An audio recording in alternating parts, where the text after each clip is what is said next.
Hello, my name is DrChvartszaid, and it's a great pleasure to speak to you today regarding implant support overdentures as part of the mentorship implant training program.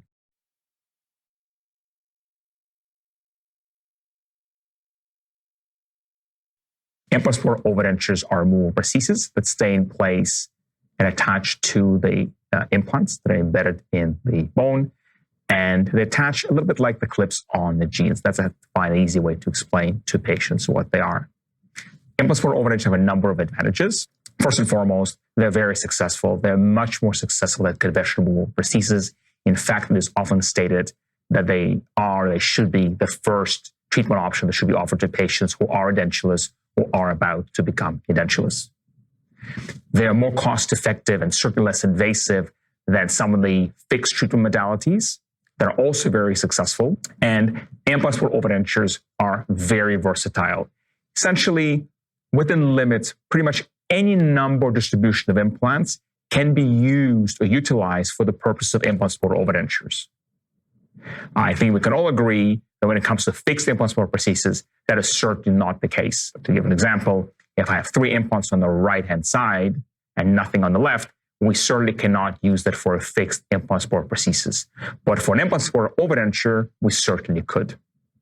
There are sometimes situations where a fixed removal prosthesis is no longer working for the patient, either because they cannot adapt to it or because of a failure or loss of some implants. And for these patients, an implant support overdenture is also a very acceptable treatment modality. I'd like us to focus today specifically on mandibular implant support overdentures.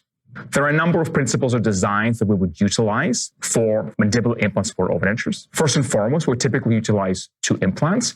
We can certainly use more than 2 implants, but 2 implants is more than plenty. There are many attachment mechanisms that can be purchased and utilized to help retain the overdentures in place.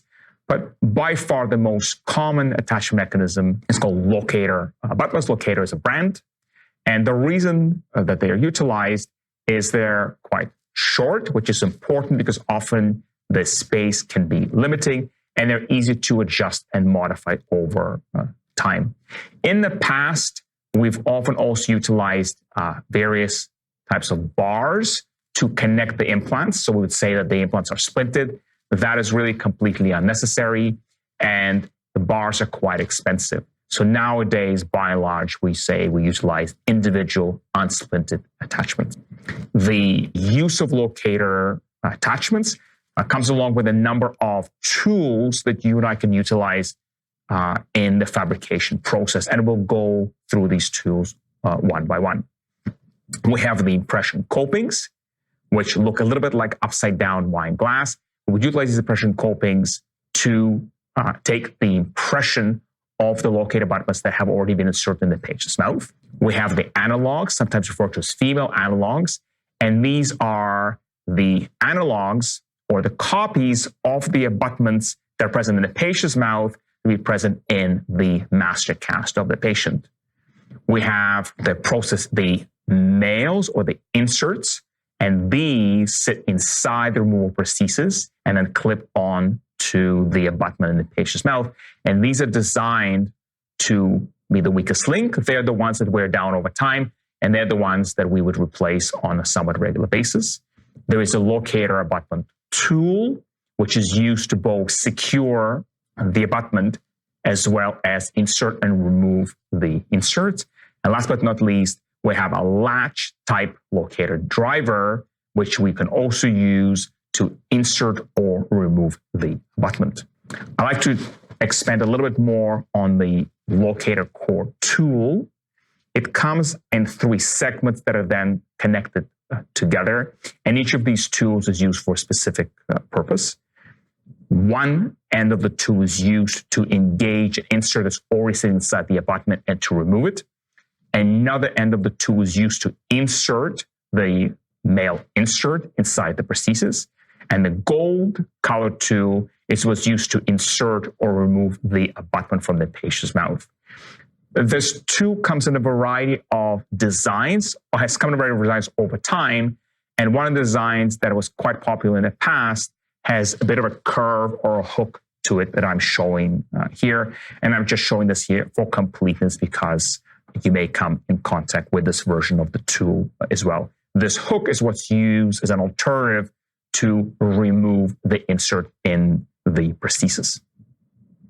The inserts, retentive inserts, sometimes also called males, come in a variety of retentions. And incidentally, this ability to modify the amount of retention is one of the great advantages of a prosthesis, because we need the patient, on the one hand, to be able to insert and remove the prosthesis. On the other hand, we need the prosthesis to stay in place. And sometimes there is a conflict between those two. A person may want their retention to be quite high for their comfort, but if they're not able to insert and remove the prosthesis, that's not going to work. And it's responsibility for you and I to try to find a solution to an individual patient where there's just the right balance between their comfort with retention and at the same time their ability to insert and remove the prosthesis. The colors are standard. You don't need to memorize the colors because these are available freely as a guide you can look at on the internet. What is important is these inserts come in two different styles. They're what are called conventional inserts, which you see on the left side of the screen, the three of them, in blue, pink, and clear. And then the 5 inserts, what are called extended range.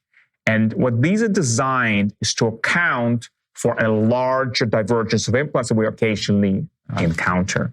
Either one, it can be completely appropriate to be utilized, although in general nowadays, I think I would recommend the use of the extended range insert just on a routine basis. Again, a locator abutment is the part that sits inside the patient's jaw, and its equivalent or counterpart is the denture cap, which is what sits inside the removable prosthesis, and the two of them that connect. And this diagram here illustrates the connection of the two of them, and it inserts the blue insert and its position. And you'll notice that the blue insert is both enveloping the yellow abutment as well as sort of engaging the inner portion of the abutment. And it is this engagement of the inner portion which is what separates conventional inserts from extended range.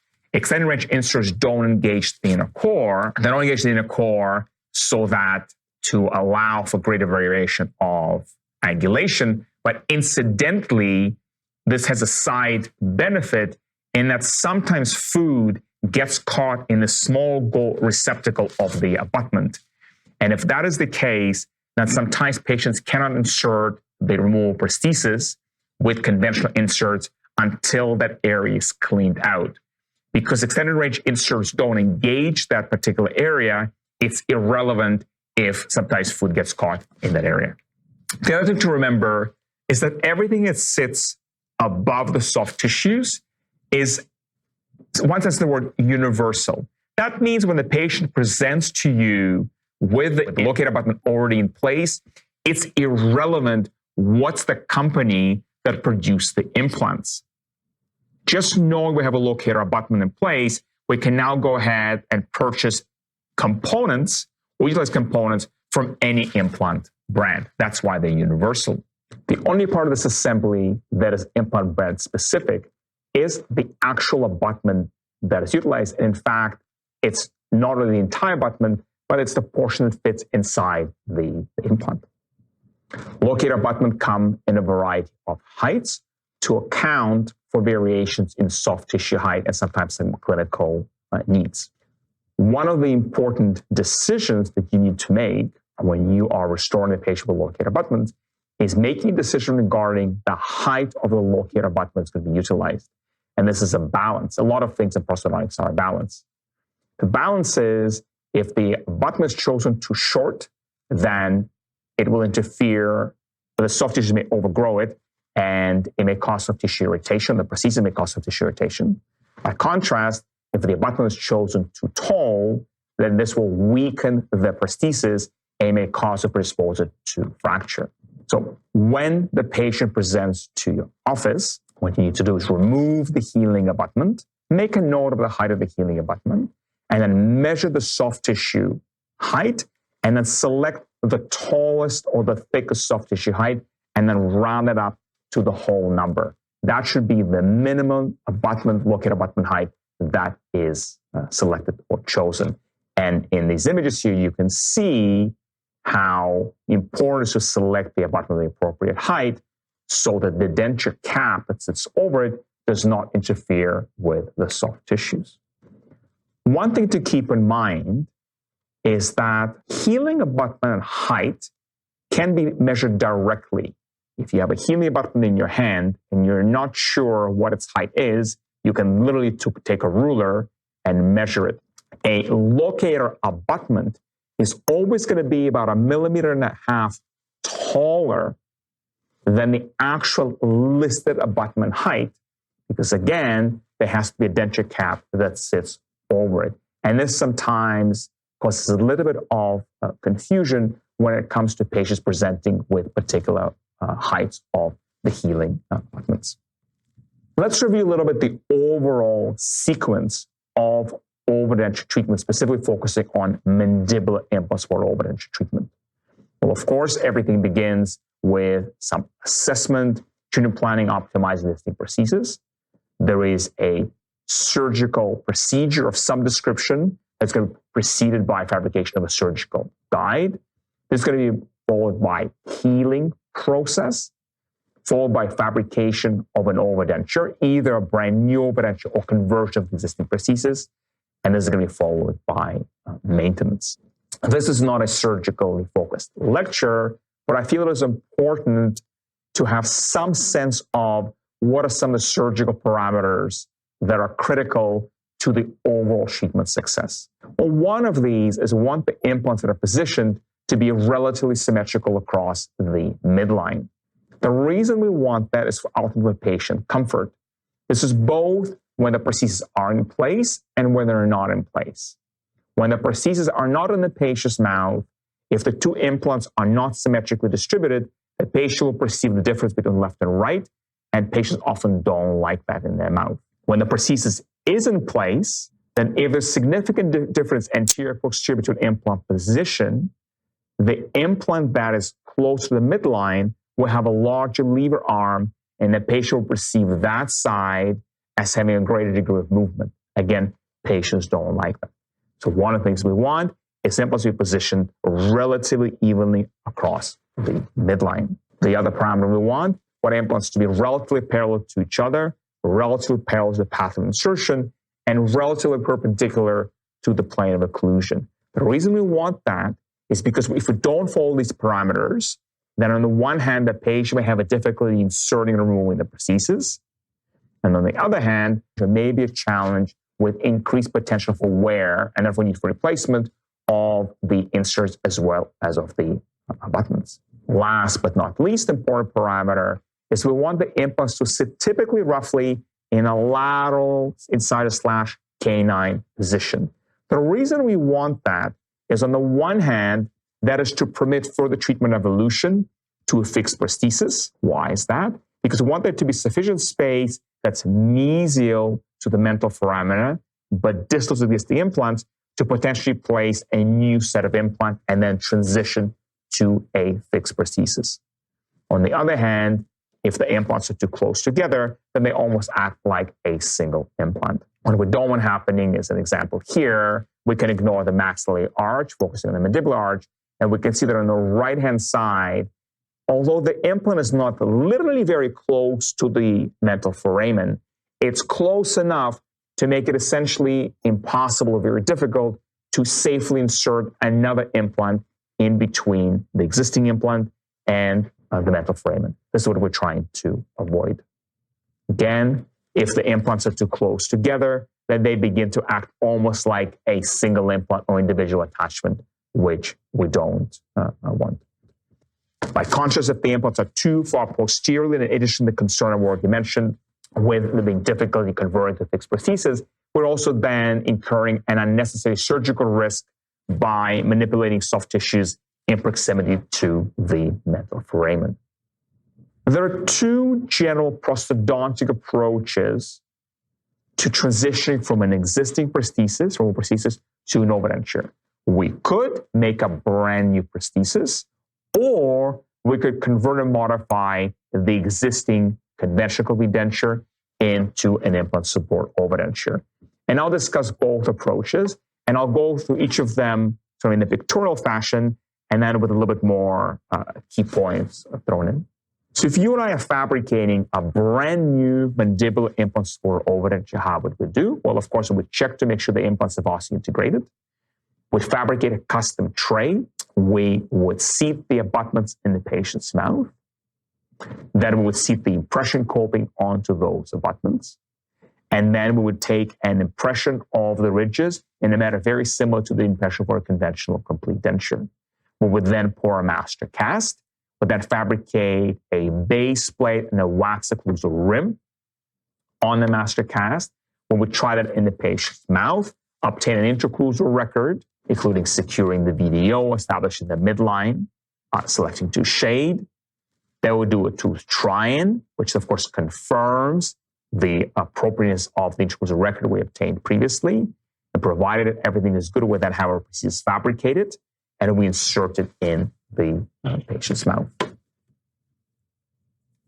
Now let's go through these steps in a little bit more detail. Again, first we have to take a preliminary impression so we can create a custom tray. Once we have a custom tray, we will select and insert the appropriate locator abutments. That will involve removing the existing healing abutments, measuring the greatest soft tissue thickness, rounding it to a whole number, and then selecting locator abutment that's at least that amount. We then insert the locator abutment, we torque it into place. Then we insert the impression copings onto locator abutments. These are these gray upside down impression cups. We take a final impression as well as, of course, taking a final impression of the opposing arch. The laboratory will then return to us a base plate with a wax occlusal rim. You would try in the base with a wax occlusal rim and establish neutral zone, VDO, lip support, midline, etc. Obtain intraocclusal record. You would select the tooth shade and tooth mold as with any other case. The case would then come back to you. You would check the aesthetics. You would check the occlusion. And provided everything is fine, the case will go back to the lab. The lab will process the prosthesis and they'll return the prosthesis to you for insertion. One important element here is we always want to try in the prosthesis and insert it with the lowest amount of retention. And that typically means inserting what are called black processing nails. They have very limited amount of retention, but it's usually sufficient retention for the first few days or couple of weeks while the patient's becoming accustomed to the prosthesis. They would then be switched over to something of a greater retention. But again, we would always advise to start off with the least amount of retention. And in this case, the blue is what works for the vast majority of patients.